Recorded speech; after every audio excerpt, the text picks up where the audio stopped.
Hey there, and we just finished watching a movie. We're going to talk about it, and it's going to be some spoilers.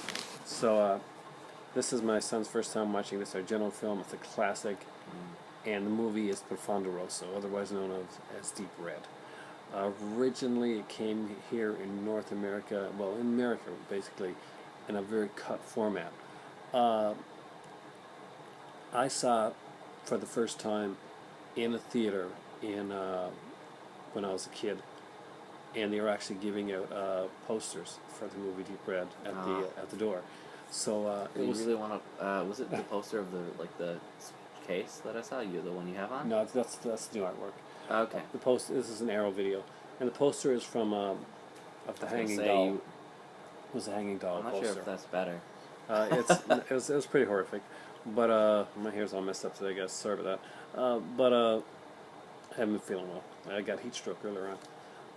I'm gonna actually get my tea ready, and Matthew is gonna talk to you a bit about his thoughts on Profondo Rosso. Yes, Matthew's gonna... One of my favorite giallos, and probably one of the greatest giallos that was ever made. This is definitely the benchmark, the high mark of of Argento's giallo career. And Matthew, you want to talk about Deep Red? Sure. I'll take the reins on this bus. Plot summary. Quick plot summary.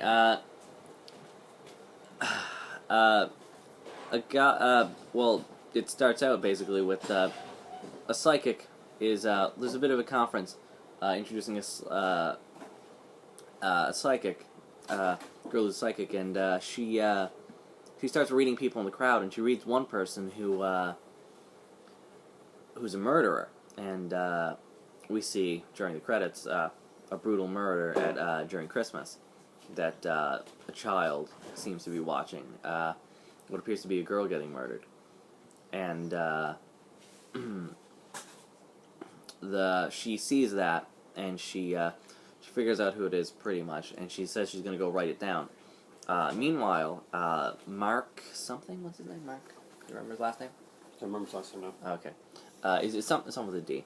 Mark, who is a pianist, is going. He's going around. He's walking around. And he meets up with a friend of his, Carlos, and while he's with Carlos, who's a hopeless drunk and is also a pianist, they have a little bit of a conversation, and while that's going on, he looks up in the window and he sees the psychic from earlier getting killed, and he goes up and he intervenes, and he runs through the corridor looking at her paintings as she goes past, and finds her dead, and from there on he gets involved in a big tangly web of murder. And one of our first clues is that he remembers a painting that's missing, that's just not there anymore. And that's probably the most you're gonna punch yourself clues ever in a film. I got it, not who the killer was, but I got what the clue was supposed to be instantly. But it doesn't really kick in until the very last, when it's shown, it's like, god damn it. It's really well done. It's very, there's very many twists and turns. There's a lot of people who show up that you look at it and you're like, yes, that's it. That's instantly it, but no. It's a lot deeper than that. It's also, what's the word? Scary as shit. It's like, there's a specific scene. Dad, back there, refused to watch it because he thought it was horrifying, and it was. There's a scene, one of the murder scenes, a precursor to it, is a guy he's looking, basically. He knows the killer's there. He hears the killer's voice, and he's looking from where he thinks he heard the killer. And suddenly, burst open is a door. I think it's like a cabinet or something.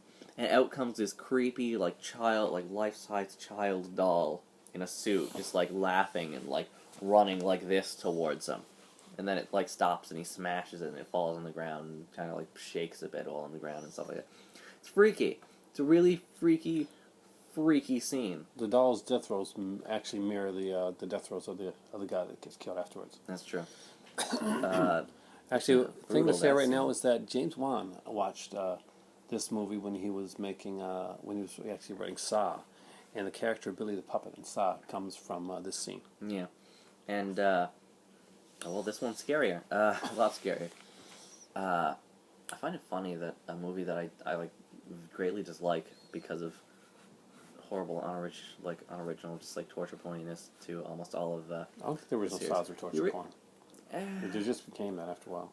I don't know. I think the first one is the only one that's not really torture But let's porn. get back to anyway, Deep Red.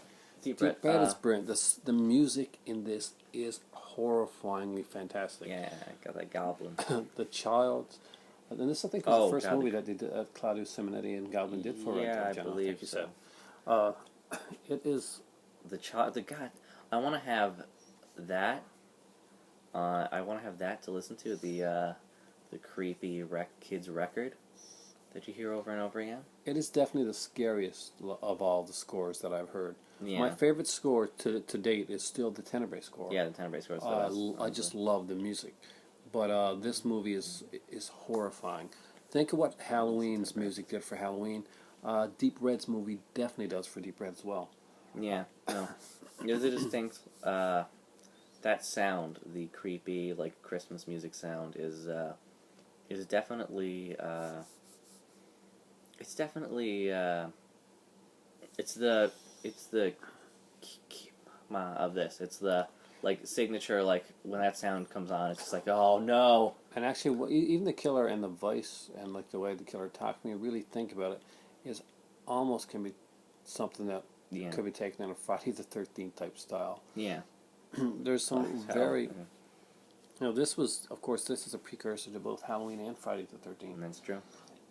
And It's definitely there's inspiration definitely from Yeah. these movies here to what we saw, what Yeah. we see later on. I In feel the like North American there's film. also a bit of I don't know if this is a thing, but the film itself, Psycho came first, right? Psycho definitely came first. Psycho came in the Yeah, 60s, obviously. This film seems to have some of the imagery and certain things are very reminiscent of Psycho. One scene in particular. Well, yeah, there's one scene that's very much, and if you think about it, it's a weird reverse of that. It's like, I guess the way if you can say really that. think about it, But we're not going to give away the killer, are we? No, we shouldn't do that. Because we could like, no. just guys, I feel like I should say the like what the most like punch you in the face thing is, but if no, we can't saying say that would instantly like reveal who the killer is. Honestly, guys, there's if a you lot of- haven't seen Deep Red, Yeah. really, the Arrow video version is definitely the version Yeah. to get. I'm going to get it and show you guys now. Go get it. Go get it with that beautiful Yes, cover of the creepiness, So, which Here's references the creepiest scene. the doll, when you see like kind of a girl in the doll, which I guess is. But this is the cover here. I'm going to show you.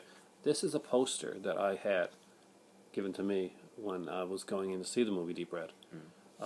Because the theater that I went to actually showed gave posters. Well, I remember getting one for a movie called Humongous too, which was a Canadian slasher film done in the early '80s. I'd love to have. Honestly, I'd like to have a poster of the new art, the doll face one. I really like that. It was great art. Uh, I don't know if I can put it in my wall. That's just too terrifying. Honestly, Put it guys, above your bed and he's stuff like that. watching the scene, and I'm like this. I'm literally like this. Yeah, I he was- remember it from when I watched it as a kid. I was like, what could it be? He's like, it's not gore. And I'm like, what is not gore? No, it's... when I was Wow. young, and when I got older, when I got the VHS Anchor Bay, Yeah. I was like, yeah, I'm going to face my fear and watch it. I'm like, no, I watched it. I'm like, okay, I can't sleep. This is fucking terrifying. And I was like, what could it be? Like, what could be so horrifying that Dad does not want to see it? And then that doll just, like, jumps out, and I'm like, oh, no, nuh-uh, none of that. Yeah, I ain't partaking in any of that. that is the most horrifying. I can watch any horror, hardcore, doesn't matter what. That scene just bothers me. Yeah, And it's just so well done. it is really well done. The murders in this are fantastic. This is my type of film. I like these type of films. I like these type of films. So we gave you guys an and Antonio Fulci last night. Yeah. We gave you guys an Argento Giallo tonight. What's your score? This score. This is going. This is. Remember when I said 5 out of 5 for zombie flesh eaters? Well, this is going 10 out of a possible 5 on that previous scoreboard. 10 out of 5 hanging dolls. I like that. And yeah, I gotta go. This, the same. I got, it's a 10. Yeah, it is a 10 out of 5. It is that great of a movie. Really good. 10 out of 5 animatronic, creepy ass walking dolls. That's terrifying. Don't even do that now. But thanks, guys, for watching. I got my tea cone down over there. We might watch another movie tonight. Yeah, no. I'd love to watch another Giallo. See, that's the type of when we go to watch films. Dad is always like, "What do you want to watch tonight? You want to watch something like I always say anthology horror or something that's like slasher / I guess Giallo, because I like it when there's lots of creative kills, and I like it when I don't know who the killer is, because I like to guess that stuff. We could possibly watch Delirium. Yeah, we could watch Delirium. Man, we're sealing contracts now because we set it on here. Goddamn. Delirium does look like it might be good. It is a pretty good one. So, guys, we are going to go watch another Giallo movie probably right now. Yeah, could be Delirium. Don't be surprised if we the next video. On. It's like, oh, by the way, we watched this film. Yeah, we watched Beyond or Sleepless or something like that. We watched Friday the 13th Part 5 for some reason. No, we're not. No, we're not gonna watch that. That's a great movie though. We fun movie. did. Danny Steinman. Rest in peace, Danny Steinman. Thanks for watching, guys. And for me right now, it's time for tea. All for a stupid story.